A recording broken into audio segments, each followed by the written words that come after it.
This is the Dynafit Radical Pro ski touring boot that I was fortunate enough to pick up last spring on its early release. So the good old boys at Skimo Co. up in Salt Lake got me on the pre-order, and the moment that they arrived, I drove up, picked them up, molded up the liners, and I got some great spring skiing days on these boots. So I have what you could say is semi-educated opinions on what this boot is. Now for me, this is a beef boot, meaning this will be the heaviest boot in my quiver. This will drive my biggest, powder skis, and I'll use this boot if I'm ever doing something like maybe going to Chamonix, skiing off the Aiguille du Midi, and want just a solid setup, something that I'm not worried about being able to handle varied conditions or steep skiing, or just want something I can rely on, but also tours very, very well. Now this will be replacing my Scarpa Maestrales RS2, which is an awesome boot. It is a staple in the backcountry skiing community. One of the most popular touring boots out there, and so I'm going to compare this to the Maestrales just because I think for a lot of people that will be a familiar boot that they can compare it to. Let's start with the weight. The weight of this boot, 1,240 grams for the shell. Shell plus liner, 1,450 grams. That's without the footbed. So with the footbed, you're looking at like 1,500 grams. Dynafit's website says this boot weighs 1,400 grams. So that's a 100-gram discrepancy based on however they're weighing this boot. But all I know is that the shell liner, 1,450. If you put a footbed in, it's like 1,500.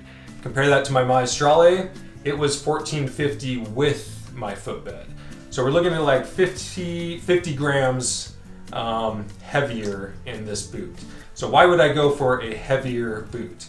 Well, there's one feature, actually two features, that for me makes up, and well, more than makes up for that weight difference, makes this what I consider the gold standard in beef boots for kind of light touring guys like me. One is the articulation. This boot definitely articulates more freely than the Scarpa Maestrales. Now the Maestrales walks great. It is a good touring boot. This just takes it up one solid notch that I noticed a difference, moved freer, and just made touring, I felt like I was spending less energy than when I was in my Maestrales. So I think there's two ways to save energy when you're touring. One is to shed weight, and other is to add efficiency. And I think this boot adds just enough efficiency that it more than makes up for that small weight gain. And the other feature that I love about this boot is this is the first boot that actually lives up to its one motion walk to ski mode. So it uses their Hoji Lock System, which was introduced on their Hoji line of free touring boots. But it's this ingenious, combination of locking mechanism where this one lever, when you lift it up, releases not only the cuff, but it releases tension on the buckle, and most importantly, that nobody else does, well, that I know, is it releases tension on the power strap.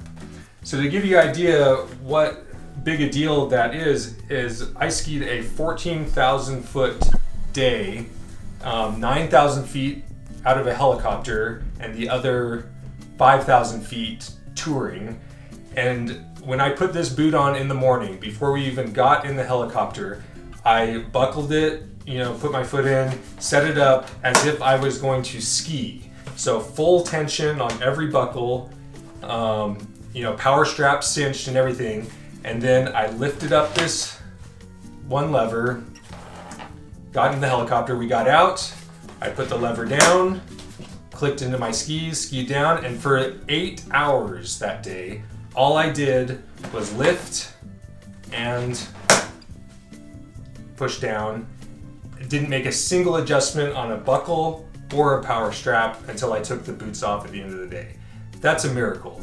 And that to me makes this boot, kind of in the next category of other touring boots, that it actually works. Most other boots that advertise some kind of like quick tour, you know, rapid transition, you're always fiddling, you know, trying to find, you're having to loosen the power strap, do something. This, I don't know how many hours, you know, Fritz Barthel and what's his name, and Hoji worked on all of these little things, but it's like it does everything just perfectly so that one motion actually works. So fit, let's talk about the fit. I have a wide foot, but more problematic is I have a high instep. So most boots, I get a pressure point right here on the top of the boot, and I always have to just, you know, pad it with foam before I mold the liner or do some kind of modification to the liner. I do have a little bit of 6-toe pressure on some boots that sometimes I'll just have to pad, like if I'm doing an Intuition liner mold, I'll pad that area. This boot has a very wide last. I did not have to pad anything when I molded these boots. And if you've read anything about the Hoji line of boots, it's similar in that wide fit, but the Hoji line of boots had a flaw or an issue with this volume on the top of the foot where people felt like, yeah, it's super wide, but it was like flat like a pancake, so you'd get crazy pressure. When I tried on a Hoji boot in the store, I mean, I could barely even buckle it without it causing pain here. They fixed that in the Radical Pro. So I didn't have to pad here. I put one foam pad, you know, on the top of my instep when I molded. I've had no issues with that volume. Heel, I've never had real big problems with heel hold, as long as you do a good mold on the liner. So I'd say it's just an average, maybe a little narrow, but it's a good heel pocket, holds the heel, and I'd say just standard kind of calf volume. So the fit has worked out very well for me. I'd say it's on par or even better than the fit I got out of my Maestrale that has a full Intuition liner. These liners that come in it are pretty close to an Intuition. They are very moldable. I think they do a great job. Standard, you know, your sole tech inserts. Does have the welts, you know, on the front and the back, so this will work with a number of different bindings and setups. I think I'll ski this boot more than I skied my Maestrale, just because, like I said, when I am touring in it, it felt like a touring boot. It didn't feel like, you know, a side country beef boot. It walks and articulates good enough that you can use it for an all-day tour.